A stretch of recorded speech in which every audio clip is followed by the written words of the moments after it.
listening to In-Fisherman Storyline, North America's top voice in multi-species freshwater angling. Here is your host, Thomas Allen.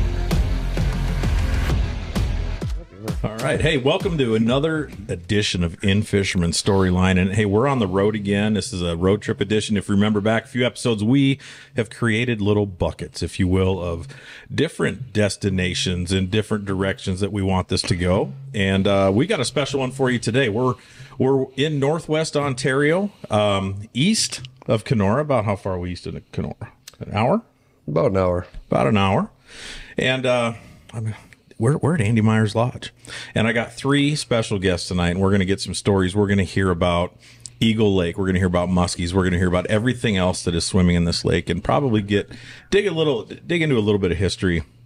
But we'll kind of go around the room here. Steve Herbeck. Is that right? You got it. Okay, but see, I got to ask because he goes by Herbie around here. Is a legendary guy. He won't acknowledge being a legend, which we've already talked about, Steve. Being a legend is something other people consider you. And then across from him is Steve Jonesi, a longtime friend of mine. I think we talked not too long ago. We're looking at 25 years of knowing each other. Yeah, it's been a long time. Yeah, Steve is one of the greatest muskie guides in Iowa. I know a couple, and they're all top shelf. But Steve is from Cedar Rapids, right? Okay. Yep. North side of Cedar Rapids. Yep. And next to me is Julian. And Julian, I'm not going to try to say your last name. Do that for me. Kalka. Kalka. See, you said it right. I just wanted to make sure I said it right. So we've got a rowdy bunch. We're gonna talk about fishing and talk about Andy Meyer's Lodge. This place is so cool. I've been to. My job has afforded me some neat destinations, and this is absolutely tops. This main lodge is fantastic. The accommodations in the cabins are wonderful. The dock is convenient, and there are big fish all over the place. So, Steve, I want to start with you because there's a little bit of a backstory I want to kind of get through. I said 25 years we've known each other, and it was actually my very first outdoor gig. It didn't last very long for me, but we started... we got to know each other, met each other at Gander Mountain in Cedar Rapids. Right. You remember those days? You bet. Opened that store together. What'd you do there? I was the original fishing manager there, and then left, came back, and was hardlines manager. So I worked with the hunting department, worked with the fishing department, scheduling all sorts of, retail duties, I guess, retail management. Mm-hmm. So yeah, but you were the go-to guy. I mean, I was just learning muskie fishing back in those days, and you've still been kind of a mentor of sorts where I can reach out if I need help. And a part of that job that I liked the best was dealing with the people. Mm-hmm. Fishing was the vehicle, or hunting was the vehicle. But it was. So I'm going to Canada. I'm going here. What do I need? And to be able to teach people about what is a Lindy rig, and how different, not just muskie, but different species, local or other places. Well, I saw you hiding out in the dressing room a time or two, trying to catch an extra break. Yeah, right. No, but there's been a lot of years since then. But this trip was an opportunity. I knew you knew this place, and we have not been able to share the boat nearly as much as we should have over the last few years. Well, when you told me you had a project and okay, where do we go? I mean, there was no question. One place. This is the place. Yeah, and the people, the fishing, and it's muskie fishing. It's tough. It's not easy. They don't jump in the boat. Mm-hmm. But the fish that you're fishing out here, I mean, every muskie's great. Mm-hmm. But there's fish in here that are world class, and there's only a handful of places, probably maybe 5 in the world that I know of, where you have a chance at a world class fish. Mm-hmm. This is one of them. Well, it's world class accommodations, and the sites are wonderful. We're in the middle of, and in fact, we've basically wrapped up a segment of In-Fisherman TV, and we're going to go out tomorrow one more day to chase down a big one to really put the cherry on top. So we got a cool segment that'll come out in 2025, featuring this lake, featuring this resort, and I'm going to just tell you, you got to put it on your list. It's a destination of a lifetime, and it's worth every minute that you spend and dollar that you spend. It's worth coming. Well, and here's another factor that is different about this place. You can catch muskies trolling. Mm-hmm. You can catch them casting, possibly jigging. But the live bait element on this lake and what that dude over there has taught, not just me, but the muskie world about live bait fishing in the last 50 years. And here you have an opportunity, excuse me, to perfect the techniques and use those techniques on world-class fish. Because they behave like muskies should. Yeah. Right. I don't know if I go that far, but yeah, muskies are dumb. So, Steve, I know your history here is extensive. You've spent a lot of time here, but you're a Wisconsin boy. Originally, yeah. Are you a Packers fan? Of course. Yeah, we got something in common. You see the hate in his eyes over there? Go Bears. I was born in Wisconsin, too, so I have a soft spot in my heart for that. But so tell me about your first trip here. How long ago was that? Here? Yeah. Andy Myers Lodge or to Eagle Lake. Well, out to here was January night that we stopped at the bar in town and got all hammered to see the person who had it for sale. I mean, it had been for sale for 3 years. Nobody had even been in this place. And, of course, I had more balls and brains back then and decided to buy it. And that was the start of me being here. And so for almost 20 years, that's what I made my life. And Julian's carrying it on after that. You know, it was a really neat chapter, taking a place that had history but had been closed back to top of the ladder, so to speak, and Julian's taking it to the next level. But it was a neat chapter because back then, it's changed dramatically in 30 years, okay? Back then, we had a log lodge. You know, this is a magnificent thing. We had a little log lodge. It was things were different back then. You had your little ma and pa cabin resorts. Mm-hmm. That's not what's happening these days. This is what's going on. Mm-hmm. But back then, we had a neat thing. Some of the best muskie fishermen in the country would be here at this time of the year. A lot of the things that we do now were hatched right here. Mm-hmm. The place has a lot of history besides the former history of the original Andy Myers Lodge. And now, who knows where it's going to go. It's really a unique destination. You know, like I can't explain what this place is like to me. You know, I sold the place, and Julian and I are still like brothers. I mean, he wants me to come up. I help train the guides. I talk with people like you guys. I talk with the other guests, mark their maps. Mm-hmm. You know, I get to do what I love to do without looking out the window and seeing somebody come up the path looking for me that I've known for 20 years and think under my breath, oh, what's this asshole want now? Yeah. You know, I knew it was time to pass the torch and to go back to what I did. It was in my heart, and that's fishing this lake with people and teaching them it and, you know, stuff like that. So there's a lot of wilderness. I mean, it feels very remote. I know we're not too far from civilization here, but your first time on the lake, how did you get around? Well, here's the thing. Well, I can remember the first time I went out on this lake, and it scared the hell out of me. Mm-hmm. And now, you know, once you get the feel of it and move around, it's not, you know, because it's all narrows and connecting and stuff. And once you get yourself around it and stuff, it's just an amazing, amazing body of water. And it's not like one big ocean, you know what I mean? It's basins. And so, you know, like I said, at first it scared the hell out of me. Now it seems too small. Yeah, right. You know? Well, I can tell you after today, it's not really that small.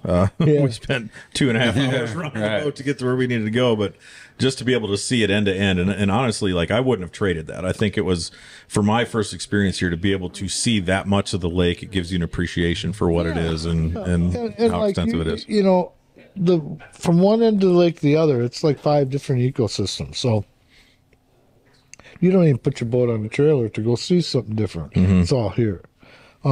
Yeah, you traveled some distance today, but at the very same time, you could have caught a 50 to 55 incher within sight of the dock. Believe me, because I've done it. You know, so, but the cool thing of it is when you decide, well, you know, I've learned this section, or, you know, whatever. Just like that, you can be in a whole different section of the lake. So you spent, how many years have you? I've been here, well, here I've been here 30-some. 30-some.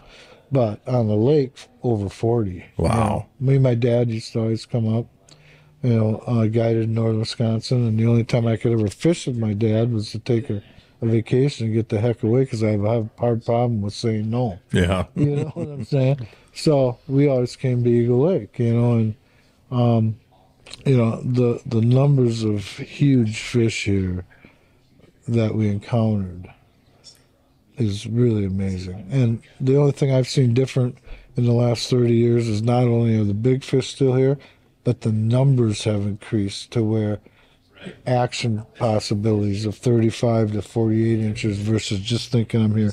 Just everybody wants to catch a big fish, but you know what? All of a sudden you got a 45 incher in your arm, or 4 in a day.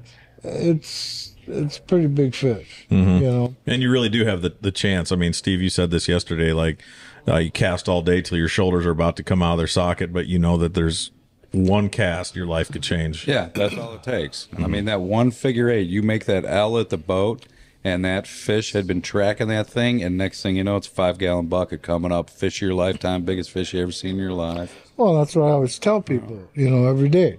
You know, we may have gone through a 2 or 3 hour stretch of poking around, but maybe not the pattern. Or like this year, for instance, it's all going around moon phases. The bite hasn't been the best anywhere. You know, it's a lot of good fish have been caught, but I can't say anybody tell me that they had the best season they ever had in their life. So it's a process of learning and figuring out new things. And I think tough seasons or tougher seasons probably teach you more than the seasons that you catch the heck out Yeah, of. 100%. Dig deeper. That's You right. know? You learn so much Get more. creative.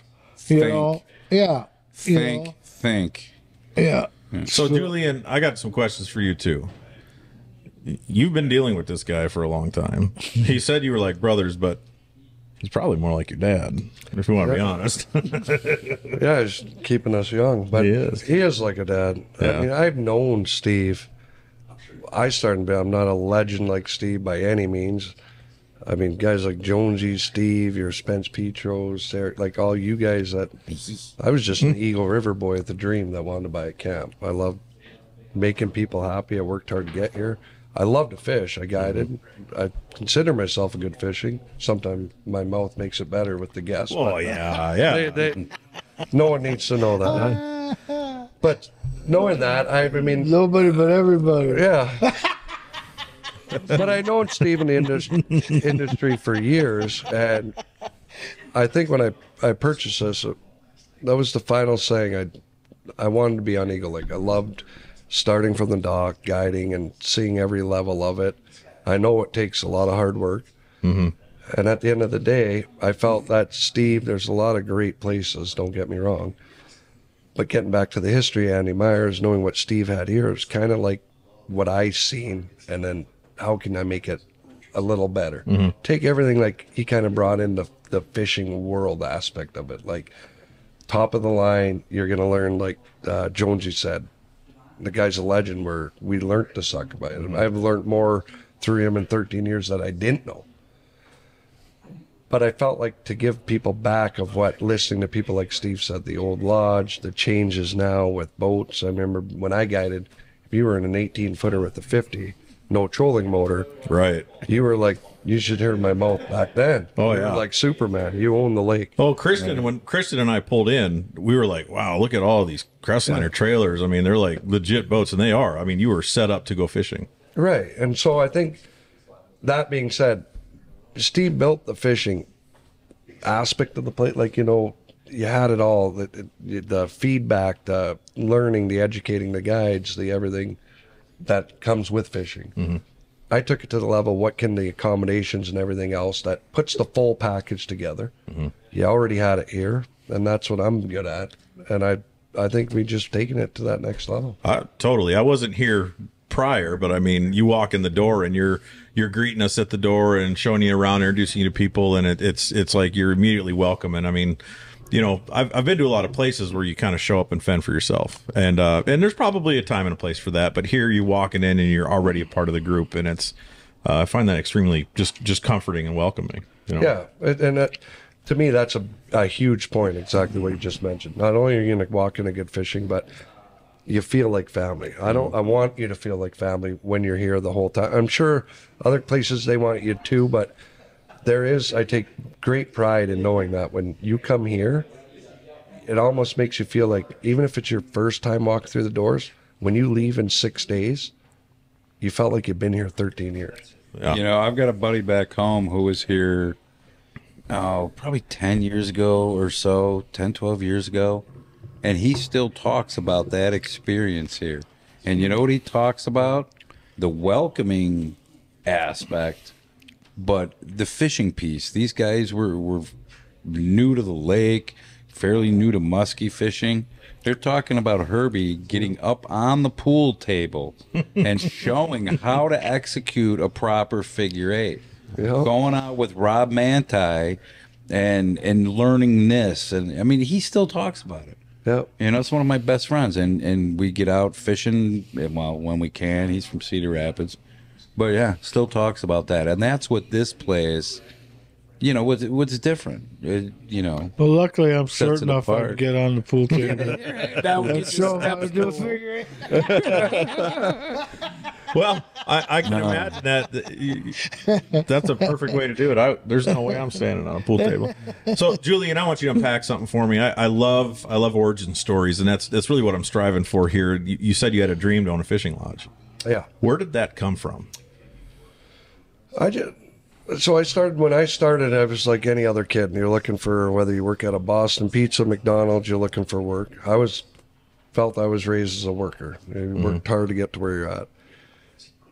Growing up in a village, Eagle River, of 200 people, your choices are limited, being 30 minutes from Dryden, Ontario. Parents aren't going to run you to town for a 4-hour shift at McDonald's, Canadian Tire. We knew here, you grew up, it was the pulp mill in Dryden, but you're not getting in there at 13 years old. Or it was the tourism industry. And that was with all the camps back in the 80s and 90s, that when they were all flying, and you wanted a summer camp job. I mean, we were kids. We grew up fishing bobbers in the Eagle River and didn't know what the hell we were doing. You know, you put bait, can we take a boat out, go fishing? Right. So when you got to the camp, it was like a big deal. When you got hired, it was like start off as the dock boy, learn how to clean a fish, wash boats, you're the guinea pig running. And that's why I appreciate the dock staff now, to be honest. Yeah. I mean, because I've seen both sides of the table. It wasn't just like given to me where I got the camp. I worked all avenues to get there. But with you saying what made me want to do it, I think it was 15. Actually, I know it was 15.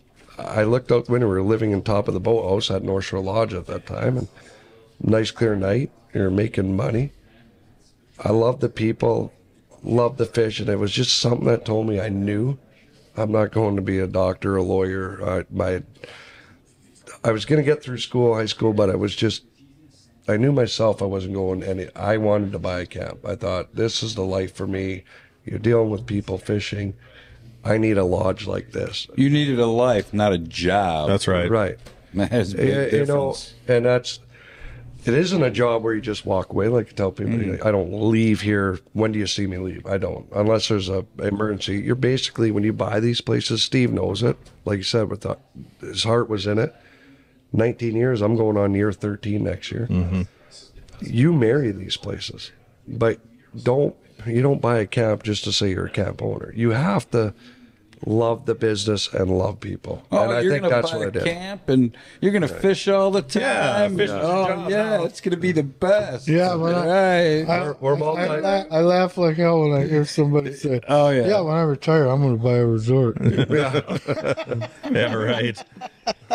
It's a lot of work, but Yeah, but see that what you said is important. I think that's true. Probably it doesn't matter where you work, what you do. You're going to be a better leader, better manager, better,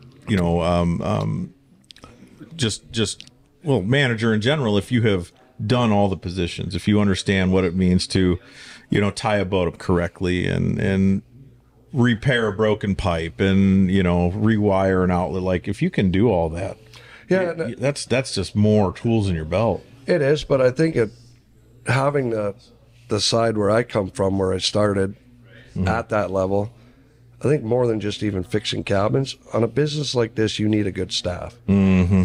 And I think people forget that. I can be the guy, Steve can be the fisherman, talk fishing, jump on pool tables, I can greet you at the door.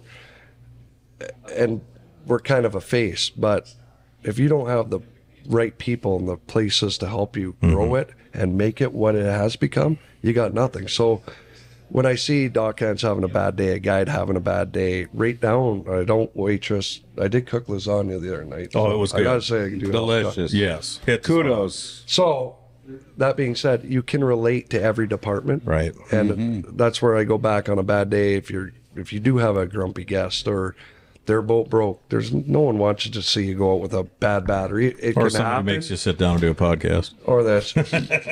You got to remember, I was there too, so you can help the staff out too, but you need a good staff on these. So was it always a muskie camp? I know there's a lot of other fish to catch here for sure. Obviously the draw or muskies was that something, a passion that you established early on, or was this just the right camp with the right kind of people? I personally love muskie. I wasn't a Steve or but I actually, when I did guide, muskie was my thing. But I'm not going to sit here on a podcast and, as much as I can, BS and tell you I was the legend Eagle Lake musk fishing. That's not me. I think I liked it because it did drive me a little more. But I think just overall, I think Steve had the right people and the clients coming, and he built it to what I want to see for all species, not just muskie, bass, walleye. Remember.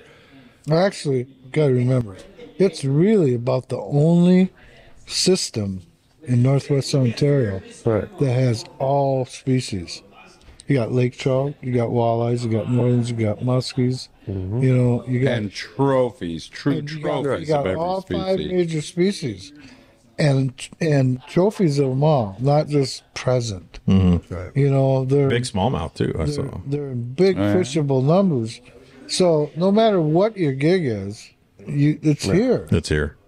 And the stuff that 30, 40 years ago, this was the species that were present, but you had to be a good fisherman to really hammer on them. Besides, because there's always a muskie, walleye, pike lake trout secondary, smallmouth secondary, and now all species have exploded because of.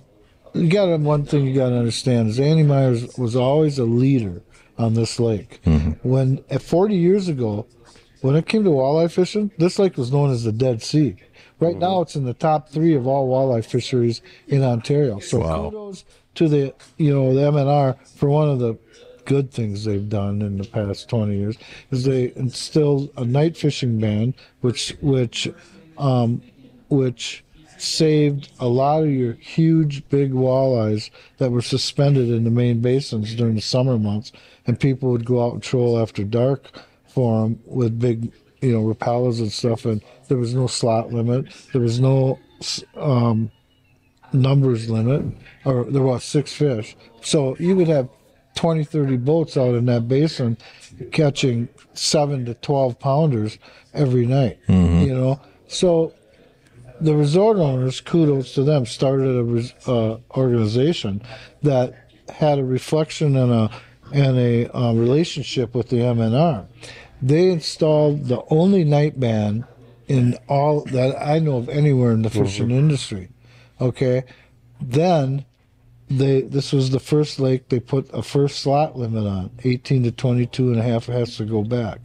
Okay, but everybody was still killing their fish over 22 inches. People were still kept going out and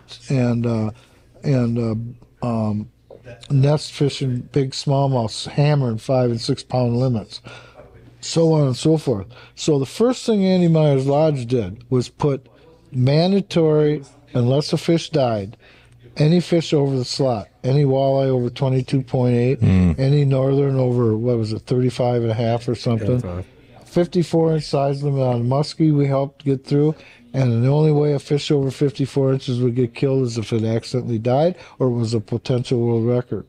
Okay, at the sports shows, it was like, wow. All the other resorts had to adopt it to keep up. So what happens is everything in this lake exploded. Everything got better. When you release 90% of all fish, walleyes, over 22 inches on this lake, it doesn't take a rocket scientist to figure out what's going to happen. Right. You know, the 54-inch size limit, I don't think really made a difference because those fish here protect themselves, and people at that point were starting to let go fish. You know, most people had caught big enough fish that they were letting go and get reproductions, right? But for some reason, the muskies have exploded in the last 30, 40 years. So this lake is nothing but going like this. And it's such a cool thing to see because there isn't many fisheries like that. Most fisheries are like this. Let's try and get it back. Because of really intelligent policies, people coming here and adapting these policies saying, yes, we just want fishing in the future, not what we can take home today.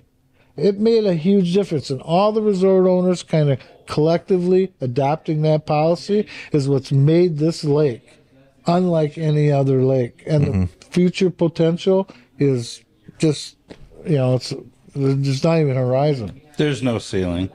No. Well, and it's interesting because where we live, or where I live in Brainerd, Lake Association is really a big pain in the butt.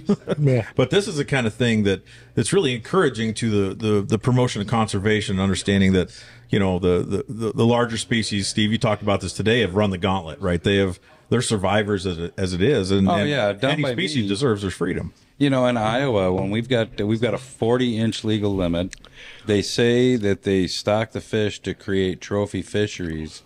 When people are killing those fish, it's 15 years. Yeah. Maybe not a 40-incher, but some of these other, you know, bigger fish, the conservation, it's imperative. But the education comes with that. That's the tough piece. Because some people want education, other people don't want education, and that's where you, you know, I mean, I look at some of the fish down there. 15-year-old fish has, on a lake like that, a 960-acre lake with jetties all over it.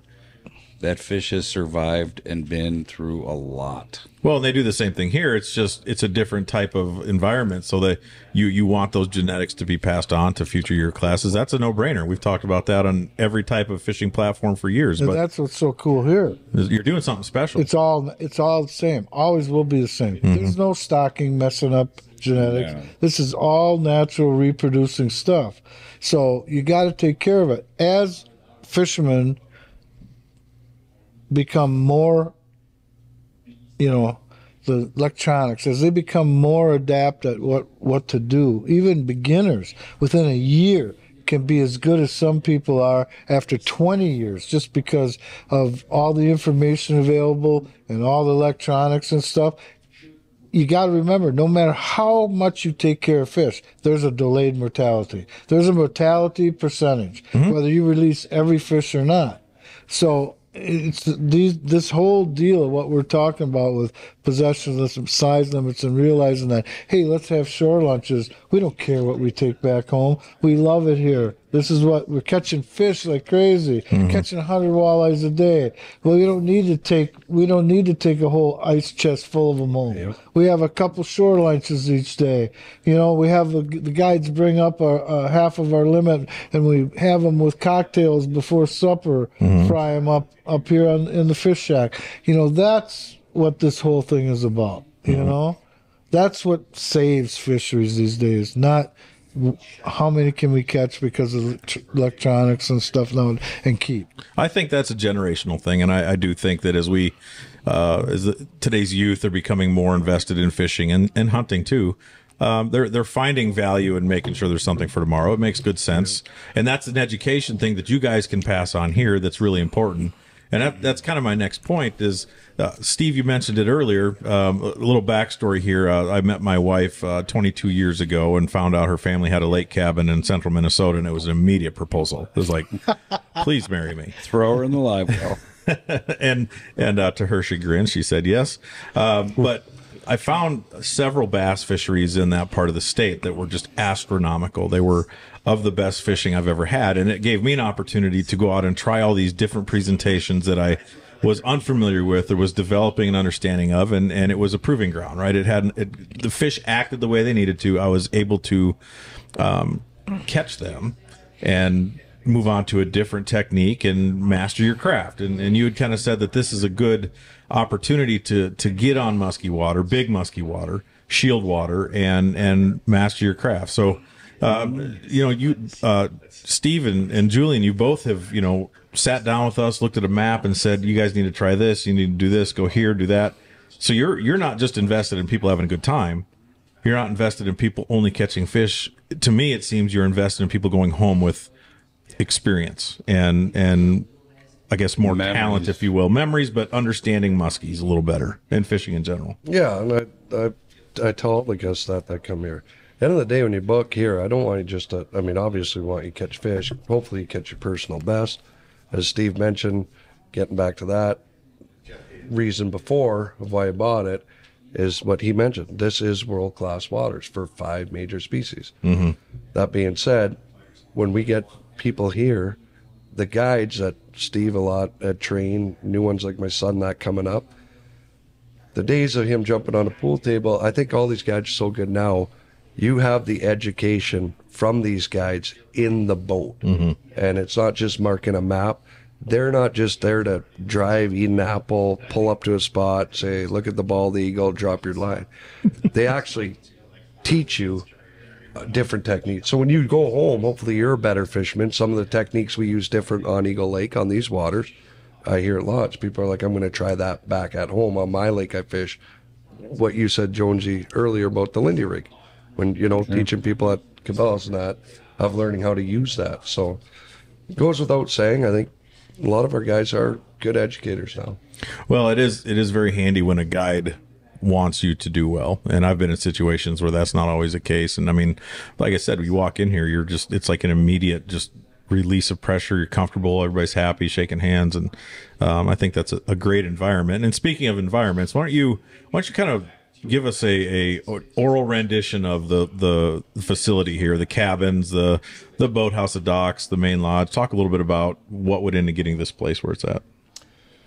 Well, it always had. I see a lot of people. There's 2 kind of packages we run. I think now we still offer the housekeeping. It's for people that, it's not saying they don't like the meals. They just like to be on their own, like do it more flexible schedule, come and cook when they want to cook, and they don't have to go by a timeline. The one thing here is hardcore muskie guys. Yeah. Well, you see it tonight, right? And our dinner's at 6. But do we really worry if we're going to be ready for 6? But the fall muskie hunt, what we're doing now, the waitresses and the cook know there were limited time of hours to fish. Obviously, it gets dark pretty early. We could have kicked supper back this week to 7. We know you're coming in. So here we do pride ourselves. We're seeing a lot more people come up. They don't want to cook no more themselves. It's just, I think, gets back to the boats. People want more luxury. The days of the 18-footers are gone. The days of people putting burgers on a grill, cooking, doing dishes. If you want to come here and fish, it's for the little bit more. You're not doing dishes. You don't have to haul groceries. You come in. You're served 3 hot meals. Well, 2, breakfast, lunch you're eating in the boat anyway on the island. But our cabins and that are set up for either or. If you want to have that place where you can go barbecue and cook your own meals, we can put you in that cabin. But everything else that comes with the lodge, from the boat service down the dock, there's always dock staff on hand. During the summer, a little different now in the fall. It gets dark early.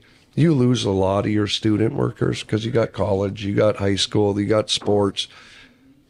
But the more people we run, like you guys coming up, Jamie, there's other people here in the morning, but at night, guys are going to fish late. They know where they're going to park. They get their gas in the morning when they're here. It's not a big deal. But come May through to the muskie hunt, you pride yourself in that service. You come in, there's dock hands waiting for you to tie your boat. The waitresses, when you guys are out and you're under the American plan or housekeeping, you guys are out for a day. It's just like a hotel. Your beds are made, your cabin's tidy, you got new towels. I mean, it's pretty much no fuss. I mean, you booked this trip to be on world-class waters to fish. What we do behind the scenes is to make sure when you get off that water, it's like you're back at home. My house is clean. We got a good meal. I had fun today. Everything's ready to rock and roll.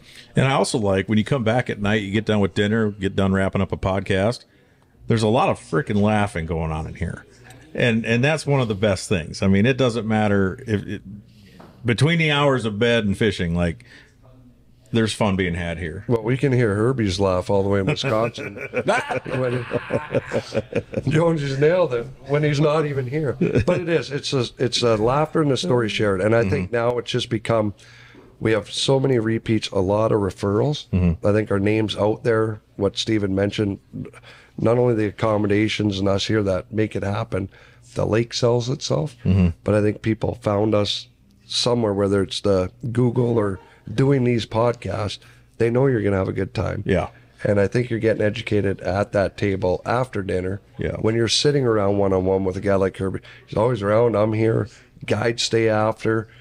I mean, the dock hands are learning stuff now, too. That's how everyone started, right? You know what I say, to come up to a place like this and not have a good time or not catch fish, you have to try not to do that. Yeah. Yeah. Because the information is right there. Yep. Don't be shy. Listen, sit down, pull up a chair. Yeah. Listen to the old man talk. Yep. You know, there's so much to be learned. I'm a sponge. Oh, Yeah. one of the things I committed to years and years ago, and I have some buddies that are not necessarily this way, and I still try to be this way. I'm going to break my shoulder, pat myself on the back. I want to always be excited about learning something.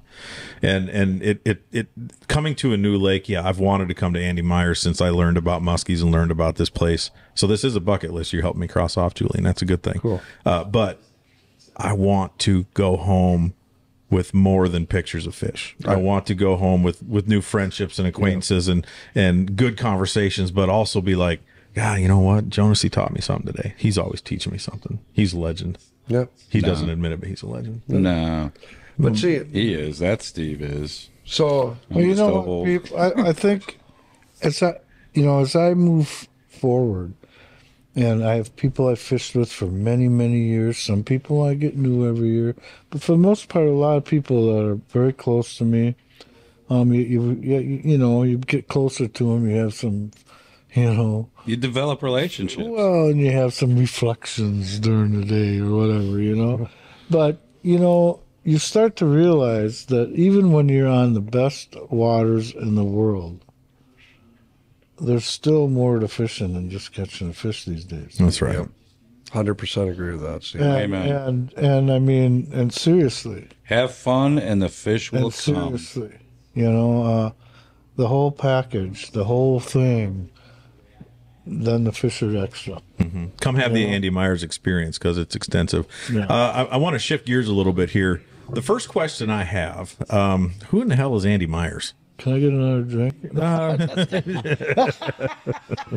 I'm just kidding. That's a fair answer, but He was kind of a well, I guess he cut his way in off the railroad tracks. He was kind of a redneck kind of guy from Blue River, Illinois, him and his wife.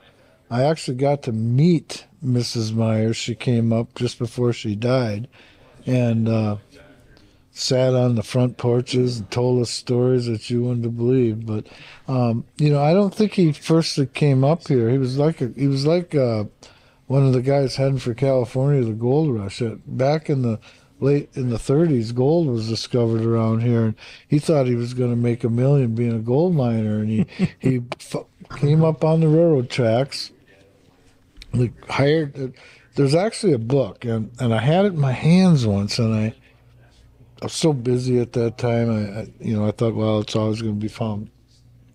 It's about the whole building of it, Andy Meyer's Lodge. And he cut his way in off the railroad tracks, hired some local help. It was the first camp. But it really wasn't going to be a resort. He even thought he was going to be a gold miner. Well, I think you finally realized that the gold is in that there lake. That's right. Yeah. Really more blonde. Yeah. So, they expanded from there. Actually, only several of the very earliest cabins have just been redone. Matter of fact, there's one still on the water down there. It was one of the very original ones back in 1939. Yeah, some of them, have been kind of redone and stuff, but for the most part, they're built right out of the logs right here and everything, and the first few people had to come in on the railroad train and jump off the cars and walk in, get hiked in off the railroad tracks. Jump off the train. Yeah, and then the road came through. Yeah. We all know what 502 was. It's like a muffler, boneyard. You know what I mean? Until it just got fixed up in the last 10, 15 years. But it was Boat trailer, boneyard, and then you hear of Rusty Myers down in International Falls. right? That's Flying a big service. Well, that's a sure-tail cousin of his. That was started to get people here. Wow. And then Rusty Myers went to their own outposts, and they were quite a very established. Oh yeah, they're big. I think it's even some relatives of yours, isn't it? Rusty? Not related, but know very well. Yeah. Hans Krasinski. Yeah, Great so- place. so, Good fly-out operation. So, but then, the road came through, and people still that had the money would get dropped off here, but for the most part, people chugged their Model A's and everything else up the road to get here. And Did you chug your Model A up here? no. I first time I was here was, I'm going to say, about 1972, 73. Wow. We used to go I to was Lake of the 4. Woods. My father and a bunch of people all had a part in, helping which bay I'll get going. And I knew the Hockett's very, very well, and that's where we all went. And me and my buddies, when we first got our license, to go up there and make his life miserable because we kept the girls up all night while we were there. And but then I came here. I came here one summer with a buddy of mine, and I saw more huge fish than I'd ever seen on Lake of the Woods. And don't get me wrong, Lake of the Woods is an unbelievable fishery. Yeah. But it was like, holy, this is the Holy Grail. And it was kind of when my whole thing was getting to be passionate. And then shortly after that, I decided, well, I got to do something because I'm always trying to get out of work to go fishing. I got to do something or I'm going to go broke. So that's when I started my guiding career and things like that. And we would come up here to Eagle Lake, me and my dad. And, during the August, we'd take a week to 10-day trip, and come up. And the amount of big fish we encountered, it was like I knew this was the only place to be. Well, it sure seems like the Holy Grail. And there's one thing I want to do here, but before we do, Julian, I want you to wrap up here on the facilities. So what's a full camp? How many cabins are there, and what are the layouts generally? We got 13 cabins. The main lodge where we're sitting here now doing this. 13 cabins. There is 3 rooms we have upstairs. That's totally for the American Plan package. Okay. You have to obviously eat your meals, but why we did that is you do have single fishermen. You got couples that come up, families, but then there's some guys that get better schedules and flexibility, want to run up. And like they tell me, Julian, I don't want to take one of your cabins that sleep 8 to 6 guys to put me in there. Them rooms help out. Nice. But overall, there's 13 cabins. Many of them have 2 bathrooms now. We upgraded. That's a great thing, by the way. Steve and I both were like, man, for 4 to 6 dudes in a single room or single house, like that's a great addition. Yeah, and it's also nice for couples, right? If you got like the cabin you guys are in, sleep 6. There's 3 bedrooms, 2 baths, but you get two couples in there. It's kind of like his and hers, but one couple can have a bathroom, one can have their own. So you try to make the accommodations better and better. Yeah. But getting that way, as Steve mentioned, the old cabins, a lot are gone. We redid a lot. But part of it is hearsay. Like, you listen to your guests. What do they want to see if they're going to keep coming back? And I think that's where we strive to. It's never a bad complaint. People are like, maybe you could get more hooks in your cabin. We hear that a lot. And you try to get more, like the new one, obviously, we just built. I know that one needs more. That's something next year you put in. Them are little things. But when people tell you, I wish the shower was a little bigger, that's something you can go back on, make the shower bigger. So. I don't have any complaints. Bigger shower wouldn't hurt me, but a hot tub right in the middle of the room would be good too. Yeah. So one of the things I love about coming to a place like this are the stories you hear, and that kind of builds up as the evening comes to a close. Everybody's sitting around telling the stories of what they saw. And Steve, I've heard it at least once, maybe twice in the last couple of days. I want you to start this story of this giant fish you encountered here.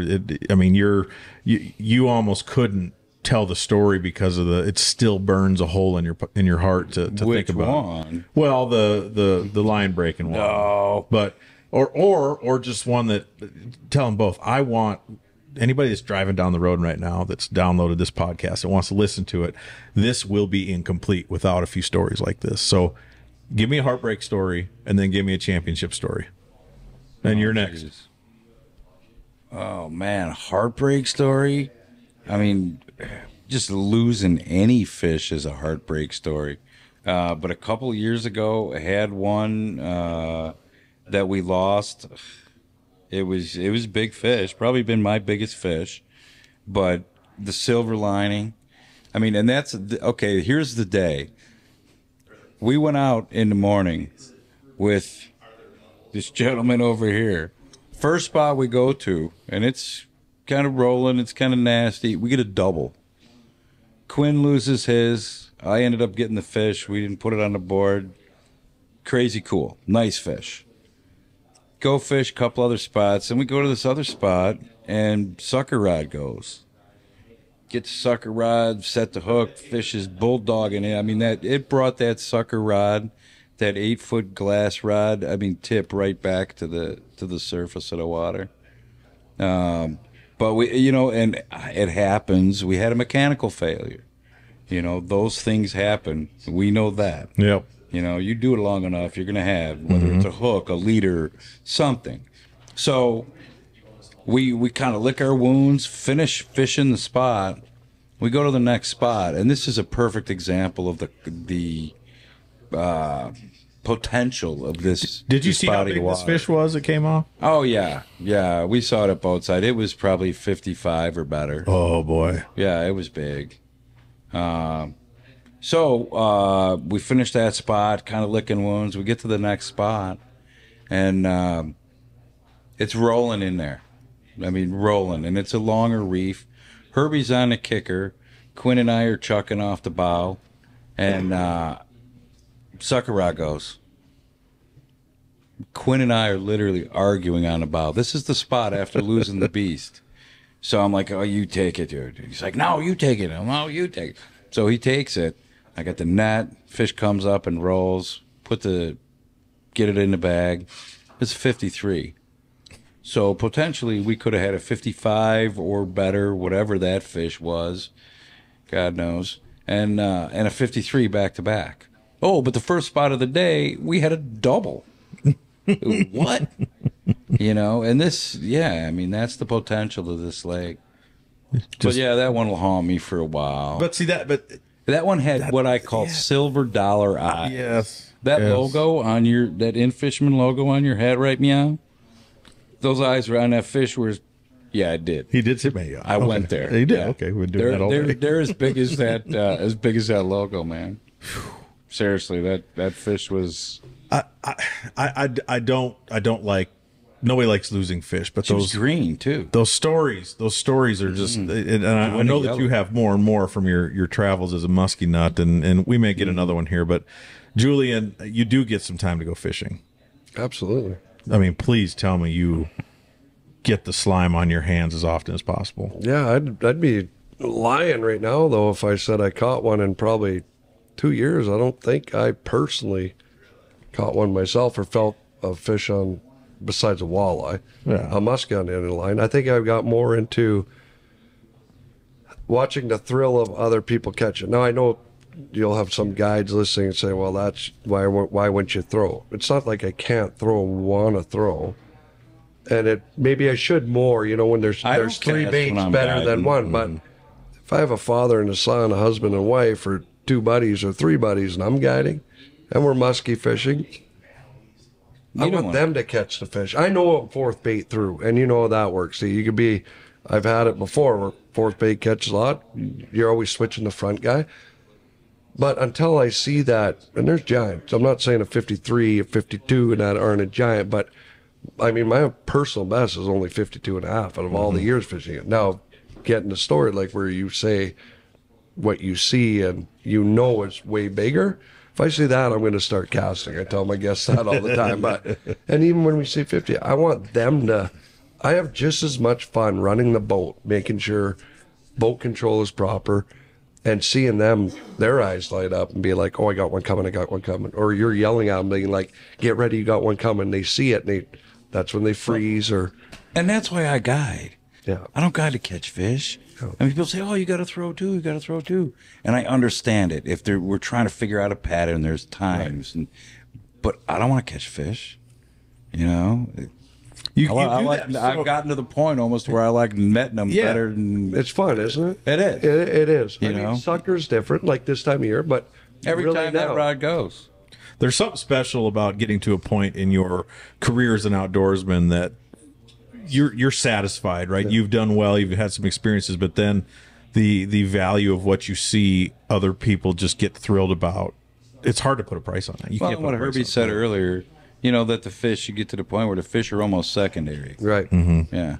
So what's a fish, if you're thinking about just exquisite experiences on the water, is there a fish you can recall of like, man, that was a big one, or there was just something you saw that was astronomical? No, actually, while we're doing this podcast, one of the guests, Steve's got 50s with him, great fisherman, Greg Opperman. He's here in camp this week with his guys.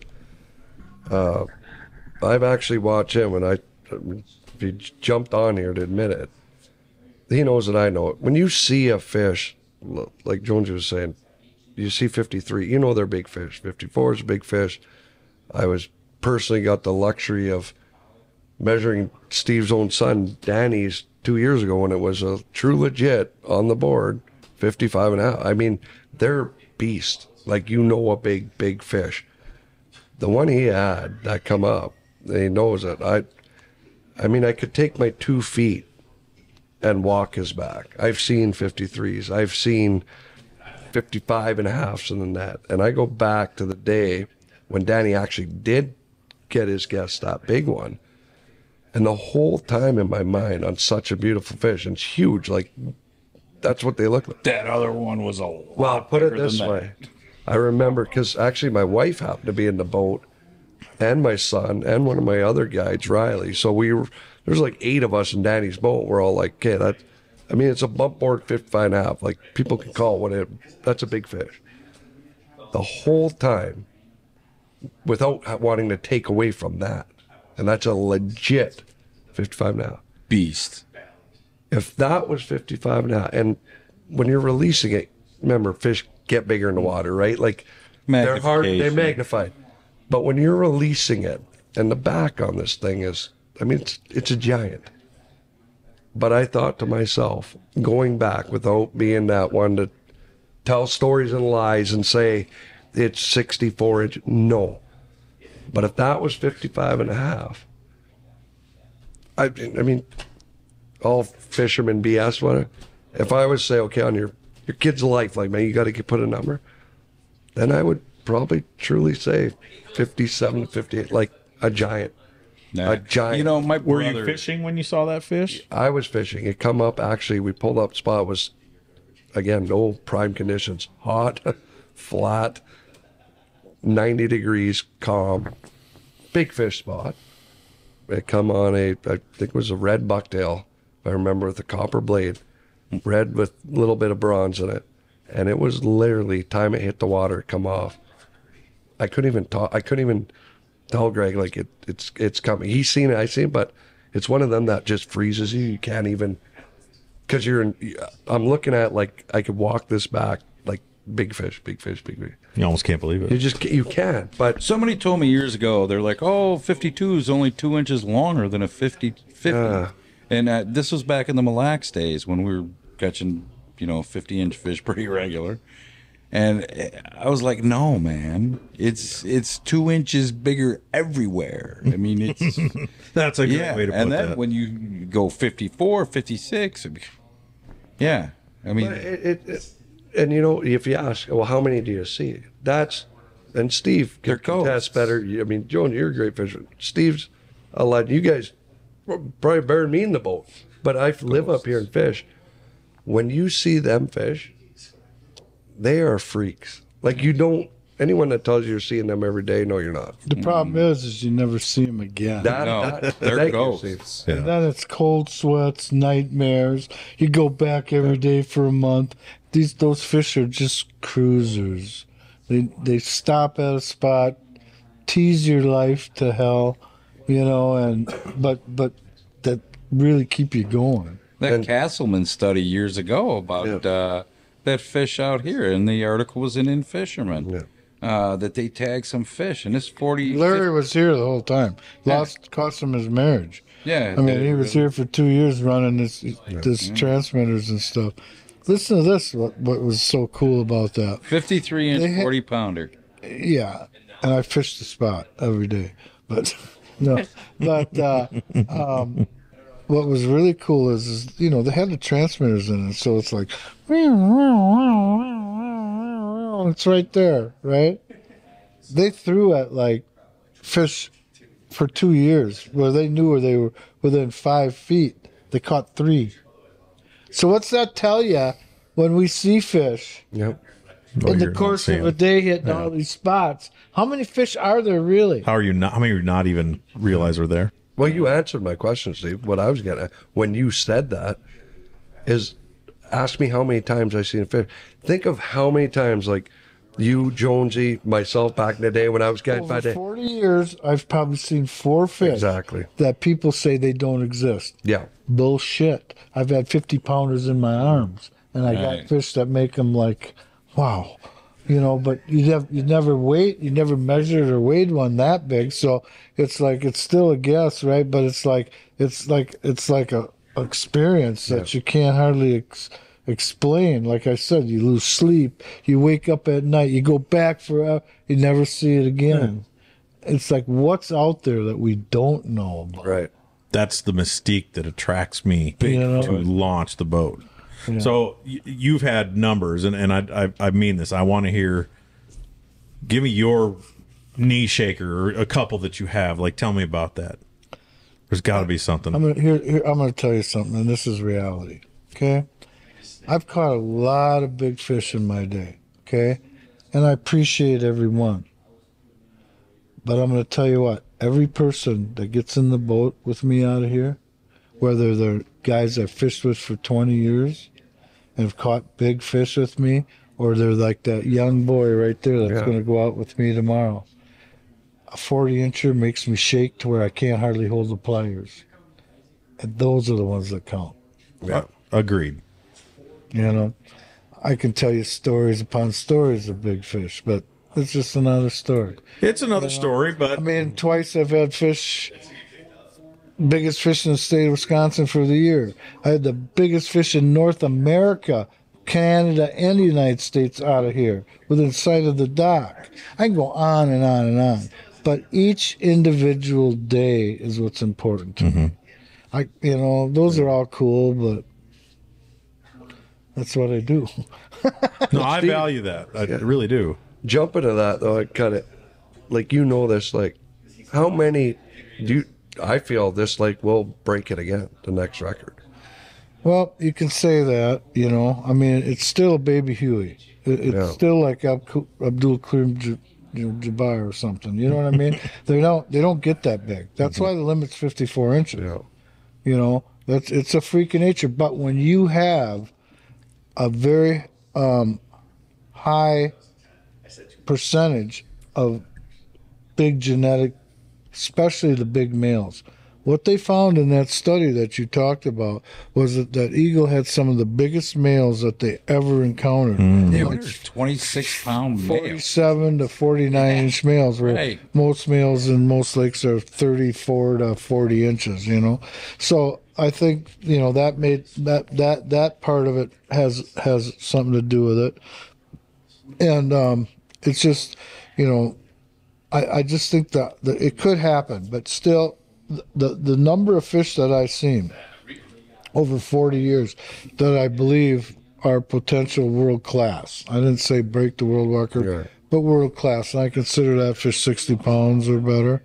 People can say, oh, they don't exist. Bullshit. They just never seen one. Yeah. You know, they aren't a believer. You know. Have you seen fish of that class here? Yes. Probably 4 in over 30 years. Maybe only 3, because 2 were within a mile of each other, a couple months apart, and they roam many miles. I believe it was the same fish, probably.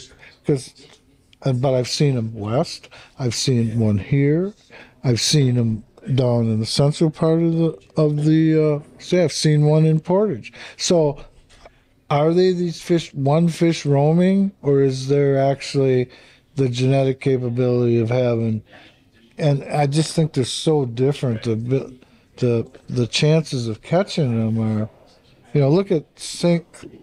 Lawrence has the potential, has produced the world record. I know guys that consistently catch 50-pound plus fish, even more than we do here, but yet over 40 years have not done it. So, I mean, I just think they're so different that I don't think they come shallow where we fish, for one thing, very often.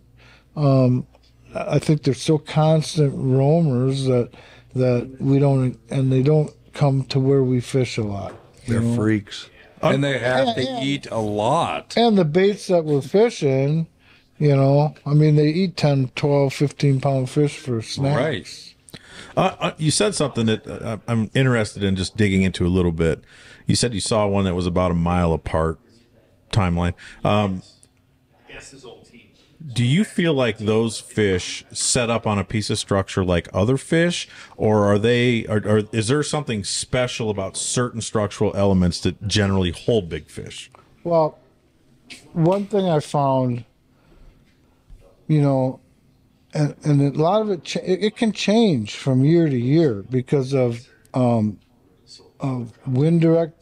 You know, like you might have certain wind directions for a whole year, and that creates currents that go around lakes and stuff. So, because I mean, I've had spots where I've caught 5, 6, 50-inch fish off of in a season, and the next season not even see a fish on it, or maybe only 1 or 2. Why did that change so much? Did I catch them, the ones that were using it, and they said it's going to take several generations for other fish?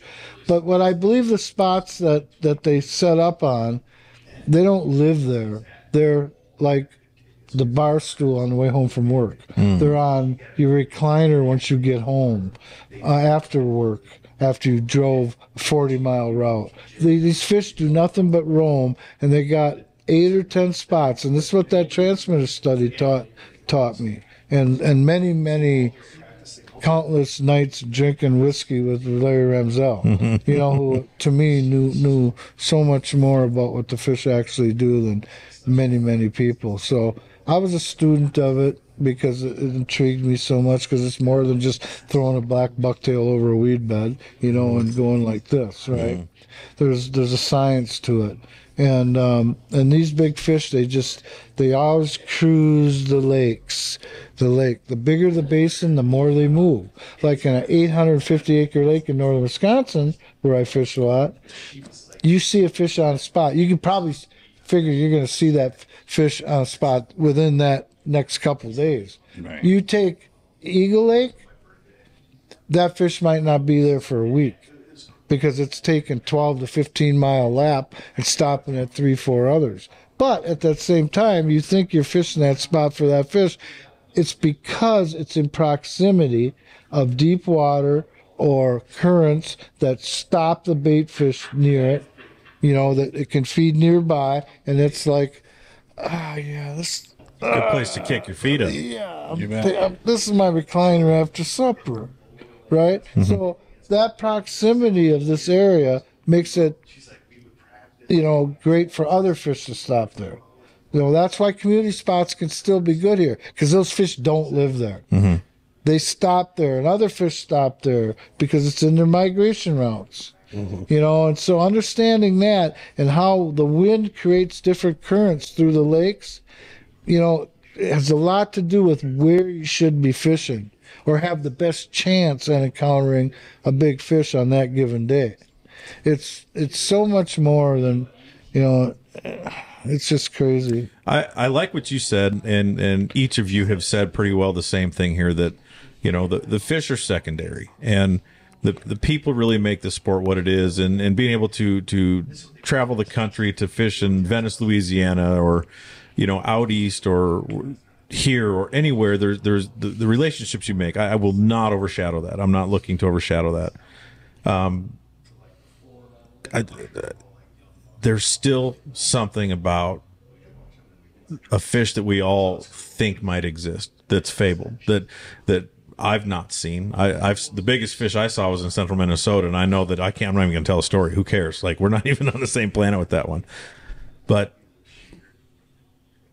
the one of those fish that you saw, was there a chance that it was going to eat? Do you feel like those? I had one hook. One hook? Not me, a customer in the boat. Yeah.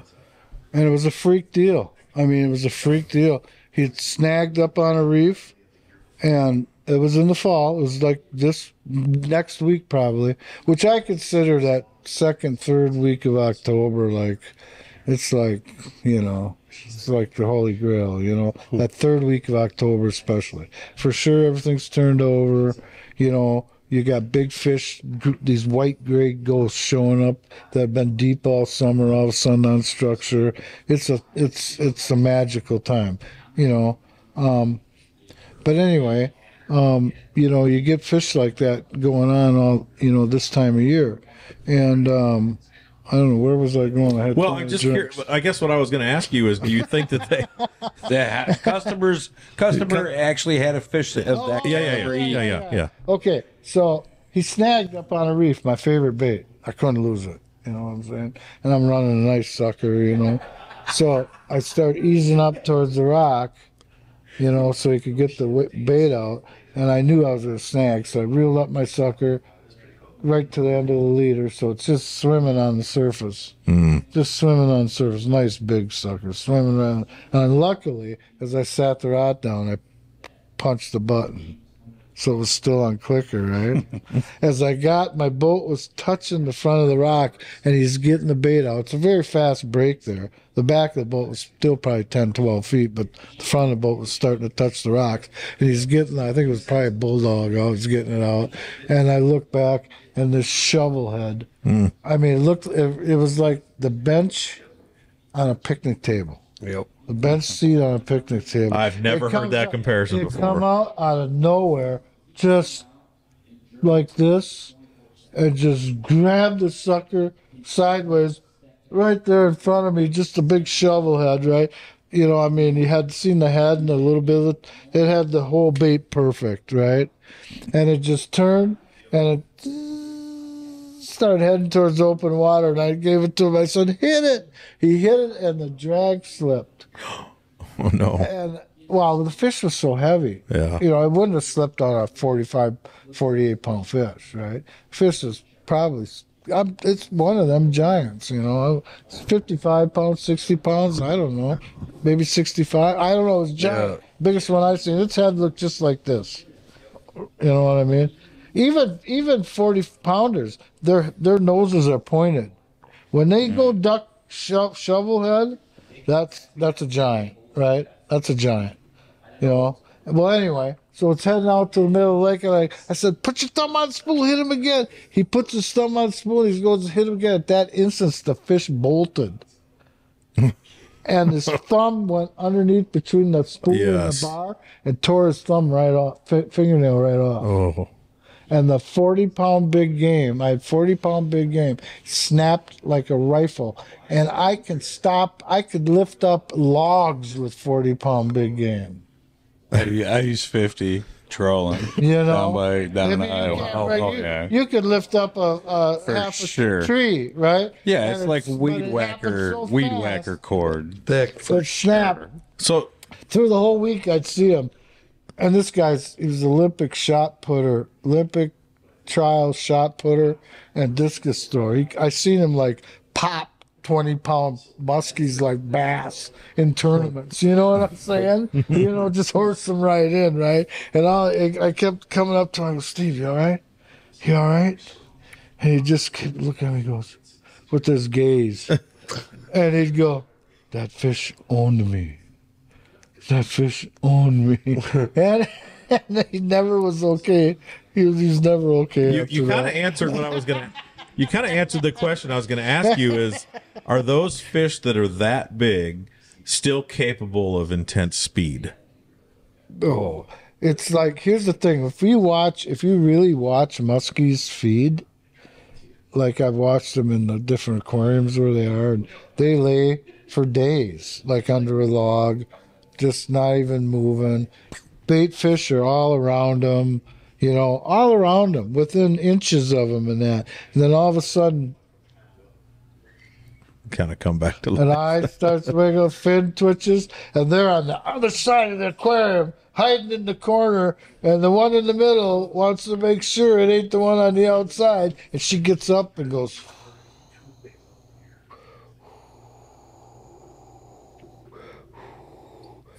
And there's a whole school picks one. All the other, the school seems to know that one's screwed. They all bolt. And this one's just going, oh my God! And it tries to go, and the muskie just goes, Done. over, done. It's like effortless. You said this today about the ability for them to inhale a bait. How it just like literally there's a that vacuum fish when out they of Lake open of the them up. Woods that time. We were talking about big fish. We were fishing a spot in Nestor. This is 20 years ago, and throwing a bucktail, that booker tail, flame blade, brown tail with a little white twister on the butt, and this fish followed it, and it opened its mouth, and the bait kept moving forward, and the blade stopped, and that fish just turned away. Think about that for a minute. That was the biggest fish I've ever seen on Lake of the Woods. Yeah. You know, that was 5 cigarettes in 10 minutes. my buddy, the dude, Matt Wendell asked me, he's like, dude, are you okay? I'm like, no, I'm not. I'm not good right now. Not okay right now. Yeah, but that one, that was a really, really big fish, but that wasn't what we're talking. That was no world-class fish. Yeah. Well, I mean, that's a great example of just what we get out of bed for, and that's really what I wanted was to experience what your perception of how that went, because to hear guys like you who have all caught, to even be fortunate enough to really know for sure something like that does exist, and I mean, I give a shit. I'm To telling put you, eyeballs on something like that. 50 inches, they're great. And I hope somebody in the boat catches them. But when something really instills something in you that's almost mystical, you lay awake at night, it messes your mind up, it was real. that's why we do it. Yeah. And I think a place like this exists so that those experiences are at least a possibility. The good Lord knew what he was doing when he made Eagle Lake. It's why going on 71, I'm sitting in my recliner here talking with you and going out tomorrow again, no matter what the weather, instead of sitting at my home retired and getting old.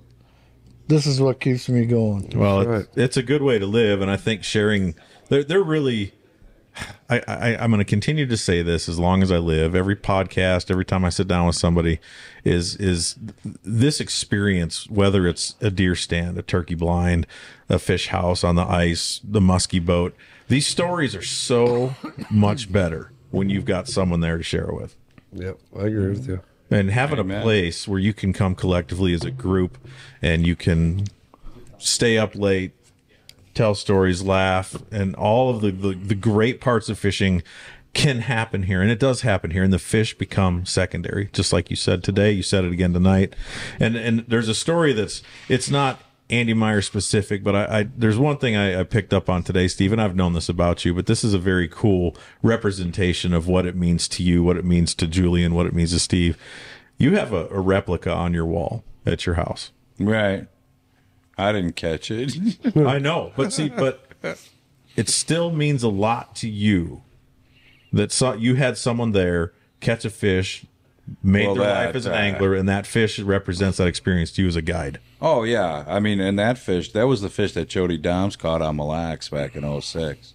October 6th of 06 was the night of the full moon. And I won't go into the whole story, but that fish was 54 by 30.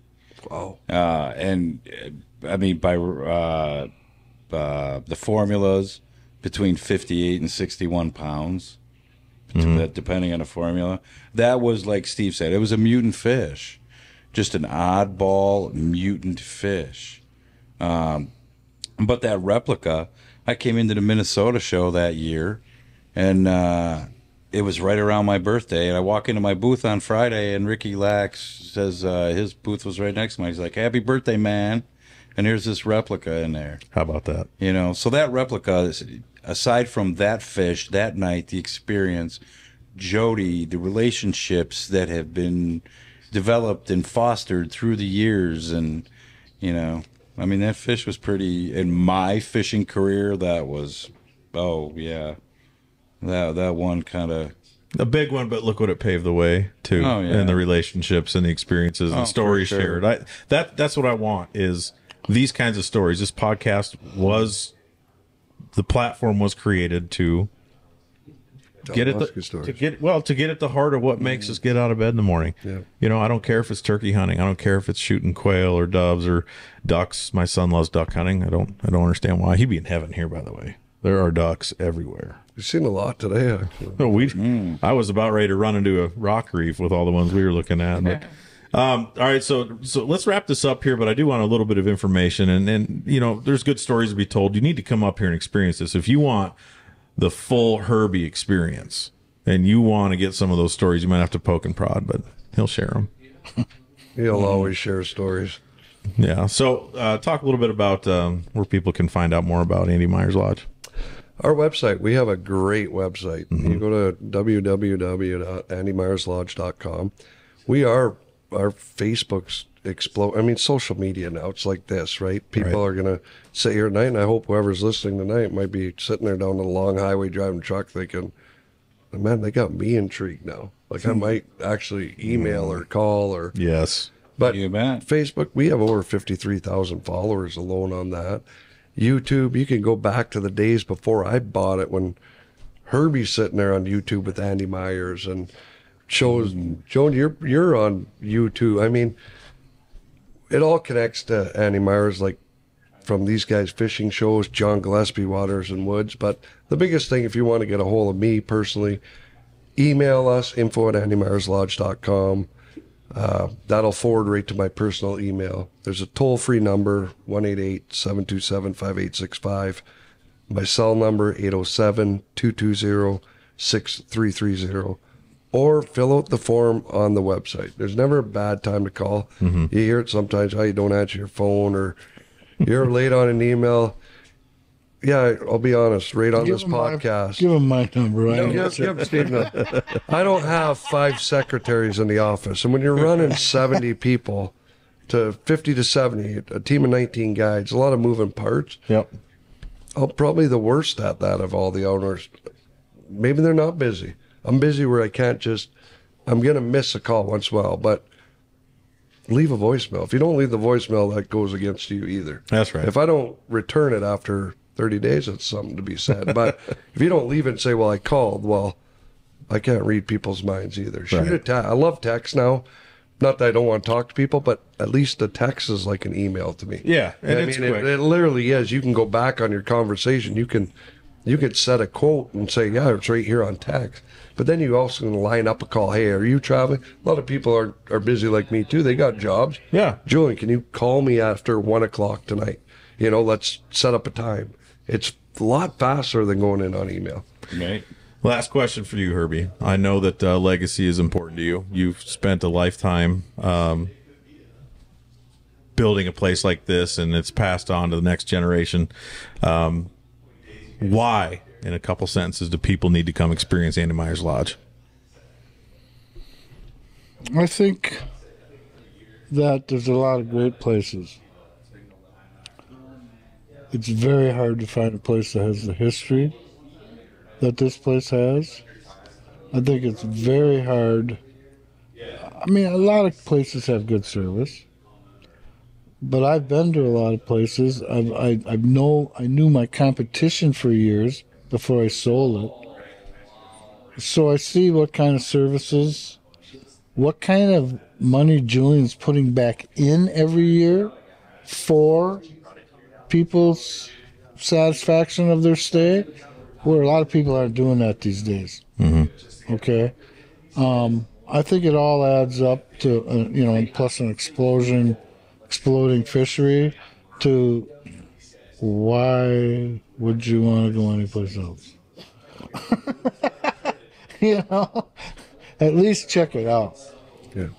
Well, it's been on my bucket list. I'm here with a good friend, Steve Jonesi. I have enjoyed the hell out of sharing the boat with you the last couple days. And if it's taught me one thing, A, you are a legend, whether you want to admit it or not. I'm just old. I've been doing it a long time. See, when they deny it, they're legendary, right? They're too quiet. Same thing, but here's the deal. I'm going home with a lot more. We got an In-Fisherman segment. Like it's done, but it's going to get better tomorrow. We got one more day to catch one of these fabled 60-pounders. I'm banking on you giving me some juice. I'll give it a little juice, but they weren't 60s. but there's some 30 to 40 pounds. We'll take anything. But I appreciate you coming. I appreciate you having us, Julian.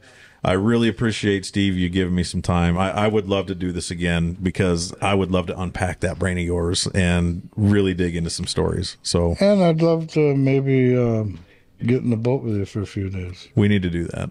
We'll make it happen. This will not be my last visit, gentlemen. Julian, Steve, and Steve, I appreciate you guys. One more day, boys. All right.